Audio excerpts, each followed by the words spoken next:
তথাকথিত ট্রিপল ইঞ্জিনের আমলে জনগণকে রাস্তা সংস্কার করতে হয়। বেহাল দশার রাস্তা সংস্কারের দাবি প্রশাসনের কাছে করা হলেও কোনো এক অজ্ঞাত কারণে সেই রাস্তা সংস্কার করা হচ্ছে না। ঘটনাটি গন্ডাছড়া মহকুমার গন্ডাছড়া থেকে রৈস্যাবাড়ি যাওয়ার পথে মেন রাস্তার পাশে চাকমাকারী এলাকায় প্রায় 2 কিলোমিটার রাস্তা বেহাল অবস্থায় রয়েছে। নাগরিকদের তরফে দাবি করা হয়েছে তারা প্রশাসনের কাছে বারবার গেছেন, কিন্তু কোনো এক অজ্ঞাত কারণে প্রশাসন সেখানে ভূমিকা গ্রহণ করেনি। আর রাস্তায় বেহাল রাস্তার সংস্কারের জন্য নাগরিকরাই সেখানে উদ্যোগ গ্রহণ করলেন, নিজেরাই সেখানে রাস্তা সংস্কারের কাজ করলেন, নিজেরাই টাকা পয়সা খরচ করলেন। তথাকথিত ট্রিপল ইঞ্জিন এবং তিপ্রাচা দরদি বলে যারা চিৎকার করেন, মায়া কান্না করেন, ফেসবুক লাইভে এসে অনেকটাই বোঝানোর চেষ্টা করেন, তারা কিন্তু কিছুই জানেন না। ঘটনাটি জানাজানি হতে বিভিন্ন মহল থেকে প্রশ্ন উঠেছে। তারা রাস্তা সংস্কার করেছে নিজেদের টাকা খরচ করে। বিষয়টি তারা প্রশাসনের কাছে তার আগে পর্যন্ত বহুবার জানিয়েছেন। স্থানীয়দের দাবি যে কোনোভাবেই রাস্তা সংস্কার করার জন্য প্রশাসন কিংবা তথাকথিত জনপ্রতিনিধি যারা আছেন, সমাজসেবী যারা আছেন, সংস্থা সমাজসেবী যারা আছেন, তারা কোনো ভূমিকা পালন করেননি। তাই তারা বাধ্য হয়ে নিজেদের মধ্যে থেকে আলোচনা করে নাগরিকরাই টাকা পয়সা খরচ করে সে রাস্তা সংস্কার করছেন, কারণ তাদের সেই রাস্তা দিয়ে চলাফেরা করতে হবে। সংবাদ মাধ্যমের মুখোমুখি হয়ে বিস্তৃত জানানো হয়েছে, গন্ডাছড়া তথা গন্ডাতৈসা মহকুমার অন্তর্গত বিজয়পাড়া যাওয়ার রাস্তাটি দীর্ঘদিন ধরে বেহাল দশায় রয়েছেন।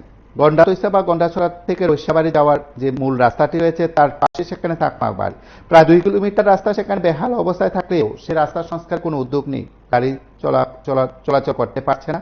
সাধারণ মানুষ সেখানে রাস্তা দিয়ে প্রায় প্রতিদিন বলা যেতে পারে দুর্ভোগ পথে হচ্ছে, এবং তারা যে স্কুল পড়ুয়ারা যারা আছেন, রোগীদেরকে নিয়ে যেতে পরিজনদের ভীষণ রকম সমস্যার করতে হচ্ছে। এই পরিস্থিতিতে তারা বাধ্য হয়ে রাস্তা সংস্কার করেছেন। রোগীকে হাসপাতালে নিয়ে যাওয়ার জন্য সেখানে কোনো গাড়ি যেতে পারে না বেহাল রাস্তার কারণে। সেখানে কাঁধে করে নিয়ে যেতে হয় পরিজনদের। সেই দৃশ্য তারা সংবাদ মাধ্যমের কাছে তুলে ধরার প্রয়াস নিয়েছেন।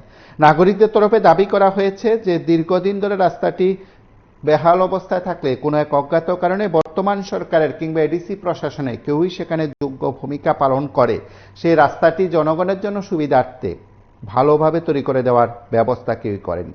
তাদের দেওয়া তথ্য অনুসারে বাম আমলে সেখানে ইটসোলিং করা হয়েছিল রাস্তাটি। তারপর দীর্ঘদিন ধরে সেই রাস্তাটি দিয়ে তারা চলাফেরা করে, কিন্তু বড় বড় গর্ত হয়ে যায়। এই সময়ের মধ্যে এই রাস্তা দিয়ে চলাচল করার মতন সেখানে কোনো ব্যবস্থা নেই বা উপায় নেই।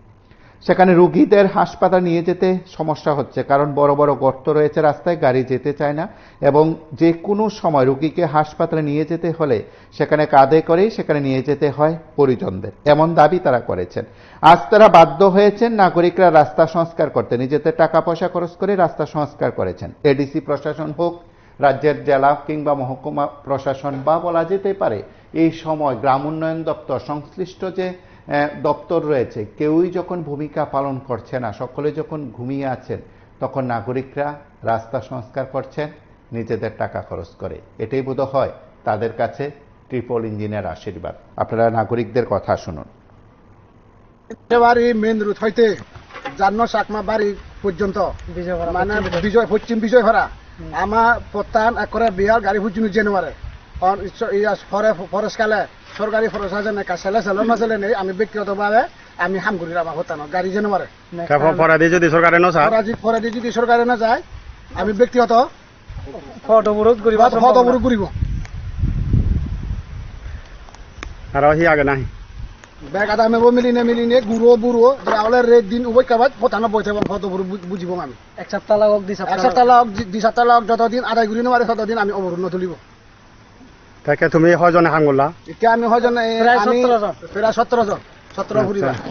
তা ইয়া ফরতান টোটাল 2 কিলোমিটার 2 কিলোমিটার ইয়া ইচিলিং না হাজাবত ইচিলিং ব্রিজলিং ওয়া মধ্যে ব্যাগ ভাঙি দিয়ে গই পানি জমে থাকে হাতং উইয়ে ব্যাগ ভাঙা ছড়া দিয়ে গাড়ি যেন মারে। আগামী দিনে কি করে না? আগামী দিনে আমার কাম ফেলেন মানে সরকারি ভাবে সে চাই যদি মানে ইয়া সিসি রুট বানিয়ে মারে কারণ উদ্যোগ নিজা হতে নহলে যদি নহলে মানে 1 সপ্তাহ লাগক 2 সপ্তাহ লাগক উভয় কাবার রেট দিন 24 গুণা ফটো অবরোধ করিব। মানে